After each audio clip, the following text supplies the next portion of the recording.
This is Abe Friedtanzer from Awards Radar, and I'm so thrilled to be speaking with Reid Scott and Jason Ralph. How are you both doing today? Never Very better. well. Can you tell me what your relationship was with this show before you became cast members?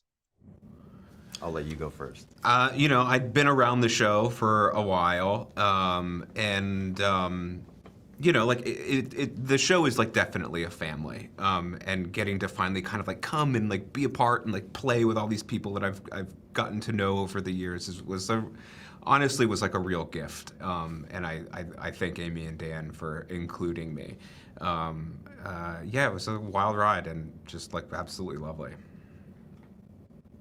I so when I first spoke to Amy and Dan, obviously I was very aware of the show, but I admittedly, was not up to date with it. And I talked to them, and they What? just, yeah, I know, Wow. I know, chagrin. Don't tell them. And I Justice was, Anik leaves the room. and I was really interested in the character they were talking about and what they described. And I told my wife, who was a massive fan of the show, I was like, yeah, so they want me to play this kind of character on Maisel. And she said, wait, Marvelous Mrs. Maisel? Like, is there another Maisel? She's like, oh, you're fucking doing it. I was like, okay, great, I'm doing it. And so I went and I binged literally every episode up until then.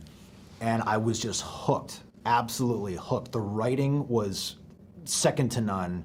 And Amy and Dan have baked in this wonderful musicality into everything. And it was just unlike anything on television. And it was so in stark contrast to the world I came from in Veep, which was just, sort of like messy. And, we had a script where we're improvising everything and there's no marks anywhere. And it was just, four cameras just sort of zipping around, getting whatever we could into this, which was this incredibly controlled environment where everything was thought out meticulously. It was a gift. It was a gift, but it was a strong learning curve to sort of like get back up to speed and sort of like, oh yeah, I gotta hit the mark, and I can't say, I can't say I can't fumble my way through, and there are very few shows that sort of have this kind of iconic status, and to be able to come in for the last chapter of it was just feel very, very lucky. Fair to assume then that there's no improvisation on this show, or at least not a lot of it. No, it doesn't. No, I can improvise really. like where I breathe. That's usually up to me. Yeah, hand gestures. Oh, Yeah, sure. yeah. No. Well, my left hand's me, right hand's Amy. It doesn't need it, honestly, it really doesn't. They've crafted each script and each scene so well, and they cast it so well. Like in our world, everyone was so perfectly cast that we get into these large group scenes, which are really fun to shoot because it keeps the energy going, and you're all getting to to play with one another, and it felt like a sports team. Really, It felt like everyone had been together for 20 years, Yeah. and it was just like it just works, and it's just like felt even just at the table reads. It just the table reads are epic. feels so alive and real, and just like everyone is perfect. It's very lucky. Like you said, the writing is so great, but the dialogue is so quick. Do you ever find yourself stumbling over lines, and are there multiple takes to try to really get all this so perfect? Oh yeah. Oh god, yeah. I mean, like 30 plus takes sometimes, and you don't want to miss a word. You really don't, because they will let you know Yeah. if you do. And they're right. They're right too. Like Amy, from her background as a dancer and choreographer, like I said, the music that is sort of built into it, once you sort of give over to it, you realize, oh, it almost kind of can't be any other way. That's why it works, and it sticks in your ear. And I would go home at the end of the night still thinking of the scene over and over and over and over in a way that usually I can sort of go home and leave work at work, but this, you'd be like, oh God, I wish I had one more crack to just sort of like get that dance, that move, play with the camera just one more time. It was really, it's an actor's dream to be able to sort of work in a world like that.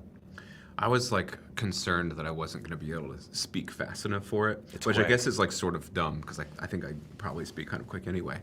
But so I was like really practicing, and like I got this one speech like so fast, and Amy came up to me and she was like, you know what? You can slow down. No. And I was like, yes! I didn't think it was possible. I enjoy the first real, like, sincere dose we get of Mike when he's just so obsessed with that Christmas tree and just going toe to toe with Alex Borstein. What was it like, working with her in that setting away from, a big group and just the two of you?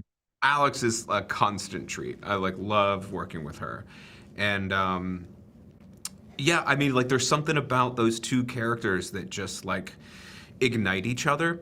I know Mike is kind of like a sociopath, and he's like constantly angry.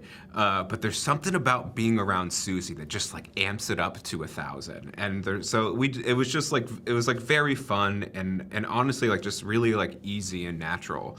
I'm not saying I hate Alex.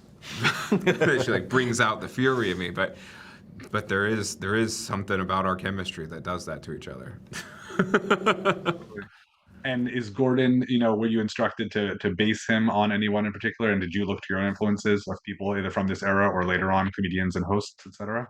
Yeah, Amy and Dan and I talked early on about, Johnny Carson, young Johnny Carson was the sort of guiding,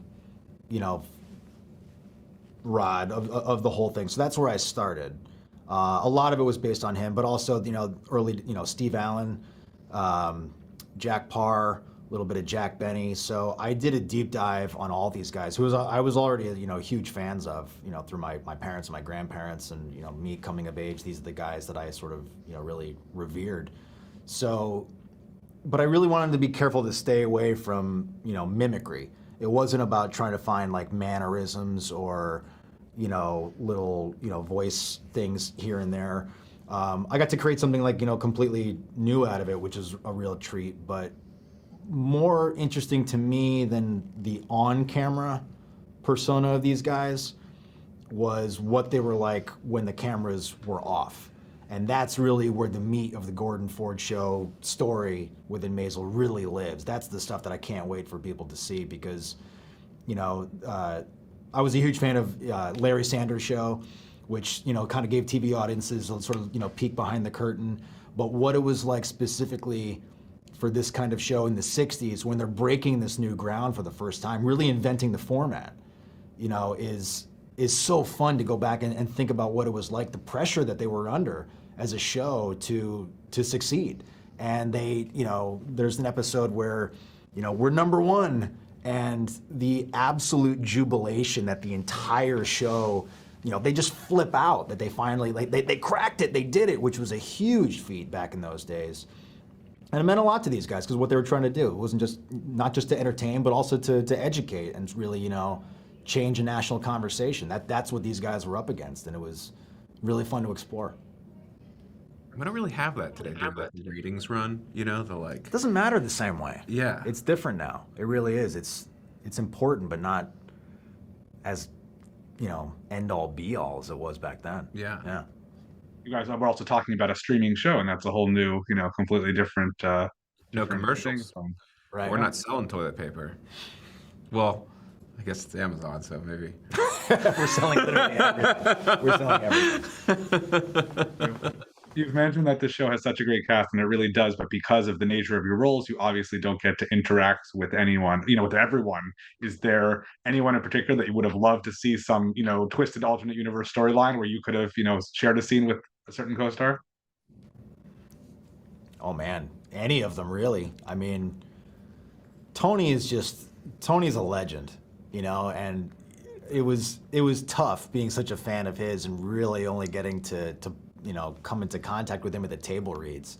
But even at the table read, he's sitting there, and you were saying this too, so supportive, like, shining you a thumbs up or just, laughing or applauding, like when, some bit that we were, playing like really works. Yeah, that would have been, but I don't know how any of those characters would have smashed into each other. It was a tease because, these guys have been playing these amazing characters for years now. I would find at the table reads I would almost like drop my lines. I'd just be watching these other scenes happening. There's the one family over here, another family over there, this other world over there, and it's just all these wonderful little dioramas happening all around. It was really cool. Yeah, I love Mike. Just drop Mike into like the middle of like one of those like dining room scenes, like like one of the big holiday scenes. Yeah. Just like with everyone there, I think he'd fit right in. Like Totally. everyone's arguing and like kind of like angry at everyone else, and I think he'd love it. Awesome. Well, thanks so much, guys. It was a pleasure to meet both of you, and good luck in the future. Thank Thank you. you.